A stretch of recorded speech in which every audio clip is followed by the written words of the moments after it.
raised Chevrolet lettering across the grille, red accents buried in an otherwise blacked-out face. Underneath that dual-tone cabin lighting sits a confirmation system Chevy has never engineered into a factory Silverado. The orange and blue you see isn't decoration, and I'm not explaining what it actually confirms yet. Stay with me, because it closes a blind spot every off-road truck in this class still has.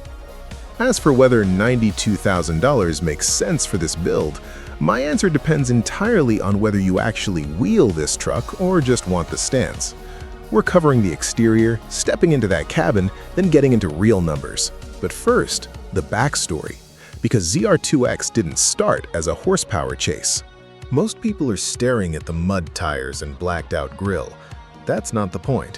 What matters is the orange and blue ambient lighting inside. Not mood lighting, a functional drivetrain confirmation.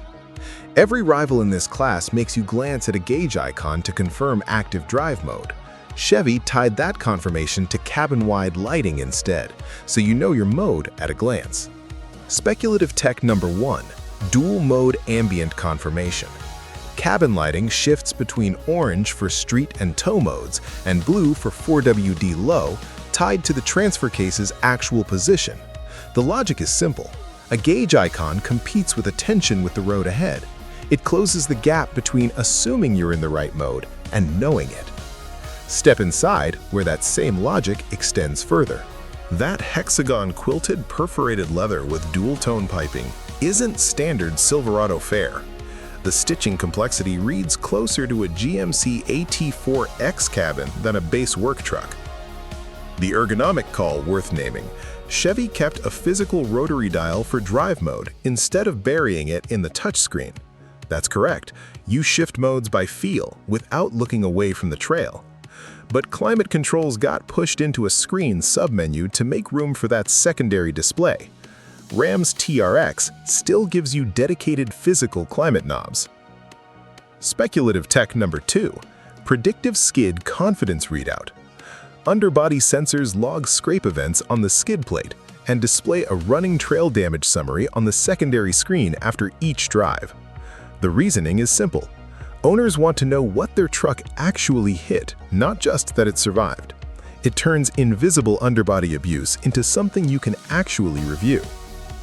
Now, here's what I actually think. Burying climate controls for a second screen is a real trade-off, not a pure upgrade. The exterior is where this functional intent becomes obvious. The brief wasn't to chase Raptor R's horsepower number. Chevy knew that fight was already lost. It was to fix a factory blind spot every off-road truck has. Confirmed drivetrain mode that doesn't rely on a glance at a small cluster icon mid-trail.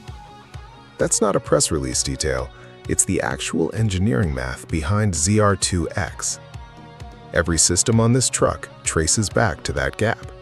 Start at the grille. Blacked out mesh with Chevrolet spelled out in raised lettering. Red accents breaking up the black at the lower fascia. The functional skid plate and red accented recovery points sit low, built for actual ground contact, not just a lifted look. Black fender flares clear the mud terrain tires without leaving gaps at speed. The black multi-spoke wheels carry a wider offset that lets this stance clear the tire size without rubbing under full articulation. Move to the rear and Chevrolet is embossed across the tailgate above red LED taillights, with black step rails finishing the stance. This design holds up because the functional pieces, skid plate, recovery points, flares, all trace to trail use, not styling. Under the hood, the story gets serious. Engine, 6.2-liter Ecotec 3 V8, factory tuned, 480 horsepower, 470 foot-pounds of torque, 10-speed automatic, 4-wheel drive. In real conditions, that's enough to keep this truck competitive with Raptor R off the line, even without matching its peak number. Speculative tech number 3, adaptive skid load sensors. The skid plate itself carries embedded sensors that measure impact force and feed that data into the same system controlling the ambient lighting. The logic closes a real gap. Raptor R gives you Fox shock telemetry, but nothing tells you what the skid plate actually absorbed. This eliminates the guesswork of inspecting the underbody after every trail run. Raptor R still wins on outright horsepower, no argument there. Ram's TRX counters with more torque on paper, but starts nearly $8,000 higher. The engineering case is closed. The financial one is next. Now, here's what I actually think. Completely straightforward. Every decision on ZR2 X traces back to that blind spot fix. The ambient lighting exists because a small gauge icon wasn't good enough. The climate control trade-off exists because that confirmation system needed screen space, and the horsepower number exists because 480 was the ceiling Chevy could hit without pricing above TRX. Expect this configuration to land right around $92,000. Ram's TRX SRT starts near $100,000 and offers more torque on paper, but doesn't touch the skid sensor feedback or the ambient confirmation system at all. Raptor R starts higher still, near $114,000, with more off-road racing pedigree than either of these two trucks. For context, the real 2026 Silverado ZR2 this trim builds on starts closer to $72,000, so the tune, sensor package, and cabin tech account for the rest of that gap. On residual value, factory differentiated off-road trims with genuine sensor hardware have historically held value better than lifted trucks with cosmetic-only packages, since the electronics carry a warranty a shop-built truck never will.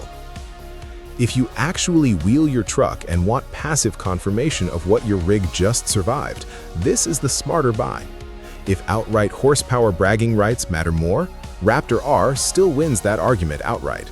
Either way, ZR2 X earns its premium through sensor feedback and confirmation systems, not paint.